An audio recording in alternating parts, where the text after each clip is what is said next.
अशोक खरातला आमच्या ताब्यात द्या, कानाखाली वाजव. तृप्ती देसाई आक्रमक. कोर्टाबाहेर हाय व्होल्टेज ड्रामा. अशोक खरातच्या फॉर्म हाऊसवर 31 काडतुसे आणि 5 पुंगळ्या सापडल्या असून त्या कुठे फायर करण्यात आल्या आहे त्याचा तपास सुरू आहे. सामाजिक कार्यकर्ता तृप्ती देसाई सध्या नाशिकमध्ये असून त्यांनी भोंदूबाबा अशोक खरात प्रकरणावरून आक्रमक भूमिका घेतली आहे.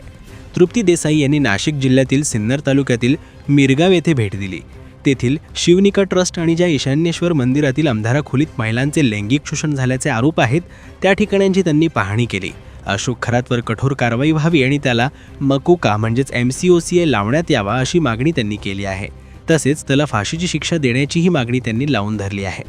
खरातला नाशिक जिल्हा न्यायालयात हजर करण्यात आले असताना तृप्ती देसाई यांनी न्यायालयाबाहेर संताप व्यक्त केला.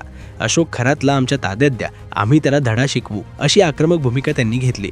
5 मार्च रोजीच आपल्याकडे या प्रकरणाशी संबंधित व्हिडिओ आले होते आणि आपण पडद्यामागे काम करत होतो असा खुलासा देसाई यांनी केला आहे. नाशिकमध्ये भोंडूगिरी प्रकरणात अटकेत असलेला अशोक खरात याला न्यायालयाने 29 मार्चपर्यंत पोलीस कोठडी सुनावली आहे. आज झालेल्या सुनावणी दरम्यान सरकारी वकिलांनी न्यायालयात महत्त्वाचे मुद्दे मांडले. सरकारी वकिलांच्या म्हणण्यानुसार अशोक खरात यांच्या घरातून एक पिस्तूल आणि 5 काडतुसे जप्त करण्यात आली आहेत. तसेच प्राण्यांची कातडी, पांढरी कस्तुरी आणि काळी कस्तुरी देखील आढळून आली आहे. त्याचबरोबर फॉर्म हाऊसमधून संपत्तीशी संबंधित काही कागदपत्रे आणि एक DVR देखील जप्त करण्यात आला आहे. हा DVR फॉर्म हाऊसमध्ये कशासाठी आणण्यात आला होता आणि त्यामध्ये नेमके काय आहे याचा तपास पोलीस करत आहेत. दरम्यान आरोपीच्या वकिलांनी युक्तिवाद करत पोलिसांकडे तपासासाठी 7 दिवस होते तरीही तपास पूर्ण का झाला नाही असा सवाल उपस्थित केला. तसेच वाघाची कातडी, बंदूक आणि कस्तुरी या संदर्भात मला कोणतेही प्रश्न विचारण्यात आले नाहीत असा दावा आरोपीने केला. पूजाविधी करत होतो, जादाटोणा करत नव्हतो असंही अशोक खरात याने न्यायालयात सांगितलं. या सर्व युक्तिवादानंतर न्यायालयाने अशोक खरात याला 29 मार्चपर्यंत पोलीस कोठडी सुनावली आहे.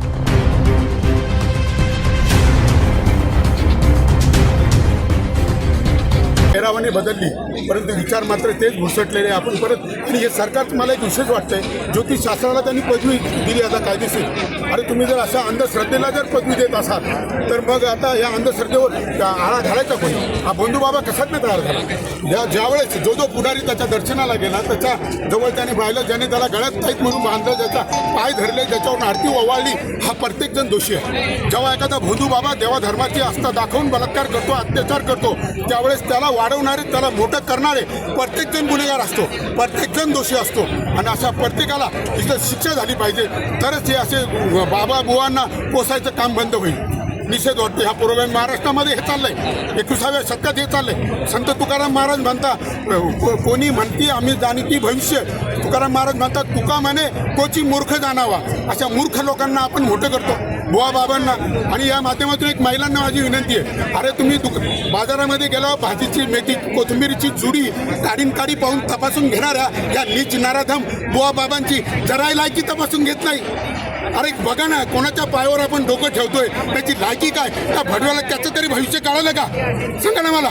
अरे त्याला माहीत होतं का त्याच्यावर गुन्हा दाखल होईल, तो तुरुंगात जाईल, असा कुत्र्यावानी लोकांचा मार खाईल? कधी वाटलं होतं का त्याला?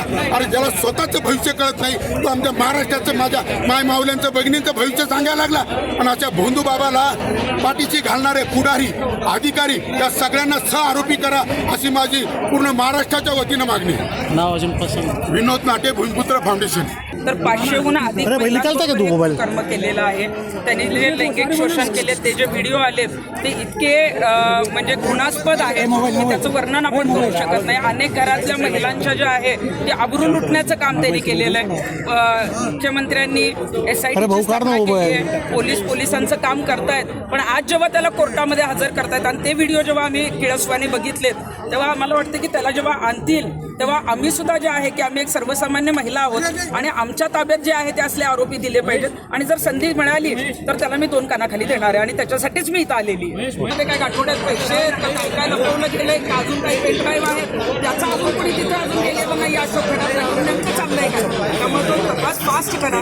परंतु ज्या पद्धतीचं पुरोगामी महाराष्ट्राला जे आहे ते कुठंतरी बदनाम करण्याचं काम जे आहे ते या प्रकरणामध्ये झालेलं आहे. आणि मग आम्ही आमचा महाराष्ट्र आहे आम्ही महाराष्ट्रामध्ये सहन करू शकत नाही आणि म्हणूनच त्याला पोलीस शिक्षा देतील. पण आम्हाला जे काय करायचं ते सुद्धा आम्ही करणार.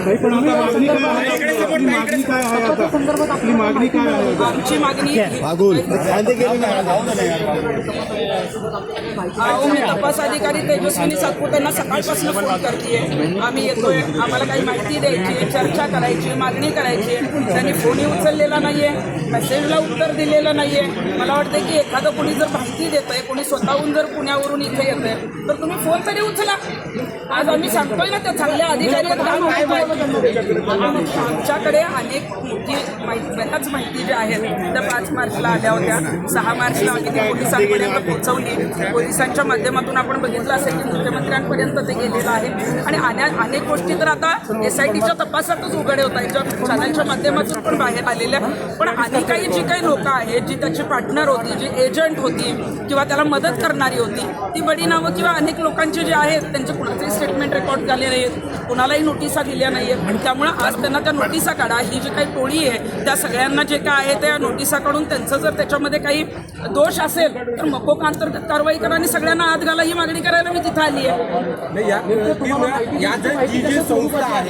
जी संस्था आहे त्या एवढ्या 8 वर्षामध्ये 74% त्यामध्ये संपत्तीत वाढ झाल्याचं देखील निष्पन्न झालं. संपत्तीत वाढ होणार. आता माझ्याकडे जी माहिती होती की अशोक खरात जे खडे आणायचा ते 3,000 रुपये किलोनी खडे आणायचा आणि एक खडा तो 3 लाखाला विकायचा. म्हणजे 1 किलोच्या खड्यांमध्ये तो 21 कोटी कमवत होता. मग राहिला आता तर उष्णोदलचा वेगळाच मुद्दा आहे, मधाचा वेगळाच मुद्दा आहे, नागाचा वेगळाच मुद्दा आहे, वाघाच्या कातड्याचा वेगळाच मुद्दा आहे, जमिनी ट्रान्सफर केलेला वेगळाच मुद्दा आहे आणि राजकारण्यांचा असलेला संबंध, काही प्रशासकीय अधिकाऱ्यांचा असलेला संबंध, त्यांची असलेली पार्टनरशिप, त्याच्यामुळे जे आहे ती त्याची प्रॉपर्टी 1,500 कोटीच्या घरात पोचलेली आहे. मग हे सगळं जेव्हा होत होतं, अनेक जणांना माहीत होतं, तेव्हा ते दाबण्याचा प्रयत्न का केला?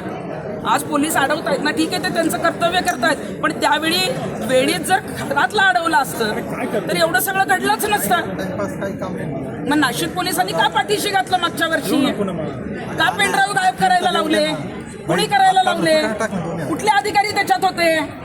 तुमचे आरोप कोणावर आहे? त्याचा तपास तेजस्विनी सातपुतेंनी तातडीनं करावा.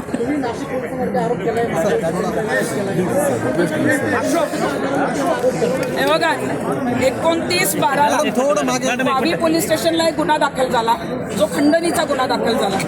ती खंडणी मागितली होती का नाही मला माहित नाही, परंतु ज्यांच्याकडे पेनड्राईव्ह होते त्यांच्यावरच खंडणीचा गुन्हा कसा काय दाखल झाला?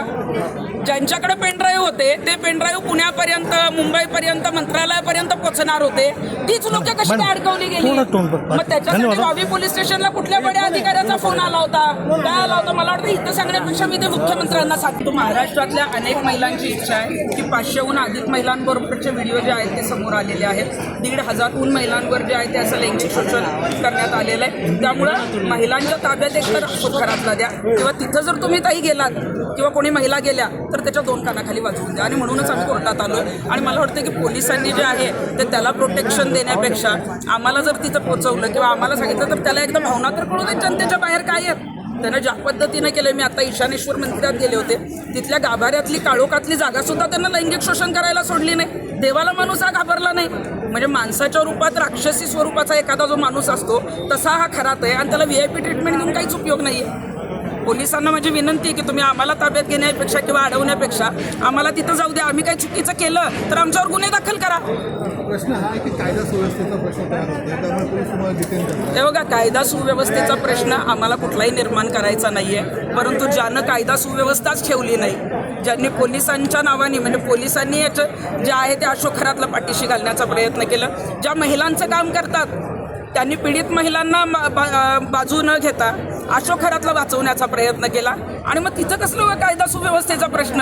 आम्ही जे आहे ती कायदा सुव्यवस्था नीट राहावी, त्याला शिक्षा मिळावी, यासाठी आमच्या पण ज्या भावना आहेत त्या आम्ही व्यक्त करायला इथं आलोय आणि त्या आम्हाला त्यांनी करून दिल्या पाहिजे. आम्हाला अभिव्यक्ती स्वातंत्र्य आहे.